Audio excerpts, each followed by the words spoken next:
Chapter 2. Strange Meeting.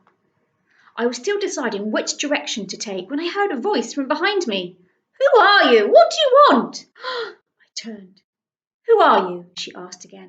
The old lady stood before me was no bigger than I was. She scrutinized me from under the shadow of her dripping straw hat. She had piercing dark eyes that I did not want to look into. "I didn't think it would rain," she said, her voice getting gentler. "Lost, are you?" I said nothing. She had a dog on a leash. At her side, a big dog. There was an ominous growl in his throat, and his hackles were all up along his back. She smiled. "The dog says you're on private property," she went on, pointing her stick at me accusingly. She edged aside my raincoat with her stick. "Run away from school, did you? Well, if it's anything like it used to be, I can't say I blame you. But we can't just stand here in the rain, can we? You'd better come inside." "We'll give him some tea, shall we, Jack? Don't you worry about Jack. He's all bark and no bite." Looking at Jack, I found that really hard to believe. I don't know why, but I've never for one moment thought of running off. I often wondered later why I went with her so readily. I think it was because she expected me to, willed me somehow. I followed the old lady and her dog up to the house, which was huge as my school. It looked as if it had grown out of the ground.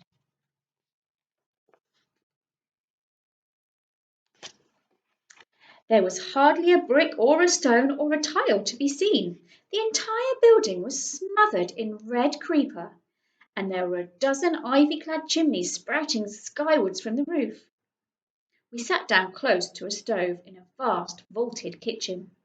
"The kitchen's always the warmest place," she said, opening the oven door. "We'll have you dry in no time. Scones?" she went on, bending down with some difficulty and reaching inside. "I always have scones on a Sunday, and tea to wash it down. All right for you," she went on, chatting away as she busied herself with the kettle and the teapot. The dog eyed me for a while from his basket, unblinking. "I was just thinking," she said, "you'll be the first young man I've had inside this house since Bertie." She was silent for a while.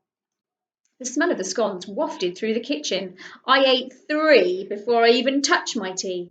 They were sweet and crumbly and succulent with melting butter. She talked on merrily again. To me, to the dog. I wasn't really sure. I wasn't really listening. I was looking out of the window behind her. The sun was bursting through the clouds and lightening the hillside. A perfect rainbow arched through the sky. But miracles though it wasn't the rainbow that fascinated me. Somehow the clouds were casting a strange shadow over the hillside, a shadow the shape of a lion roaring at the one over the archway.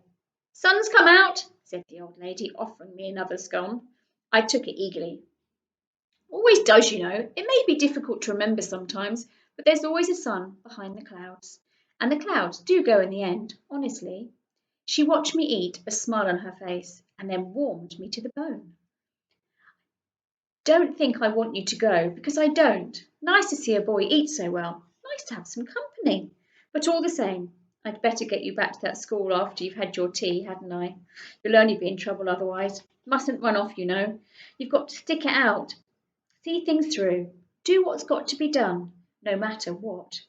She was looking out the window as she spoke. My Bertie taught me that, bless him. Or maybe I taught him. I can't remember now.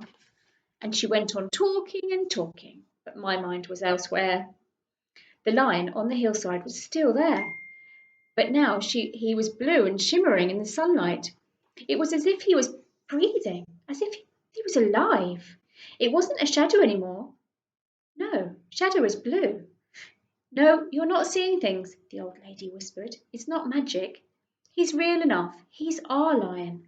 Bertie and mine. He's our butterfly lion." "What do you mean?" I asked. She looked at me long and hard. "I'll tell you if you like," she said. "Would you like to know? Would you really like to know?" I nodded. "Have another scone first, and another cup of tea, and I'll take you to Africa, where our lion came from, where my Bertie came from too. Bit of a story, I can tell you. Have you ever been to Africa?" "No," I replied. "Well, we're going," she said. "We're both going." Suddenly I wasn't hungry any more. All I wanted to know was to hear her story. She sat back in her chair, gazing out of the window. She told it slowly, thinking before each sentence, and all the while she never took her eyes off the butterfly line, and neither did I. And that's the end of chapter 2.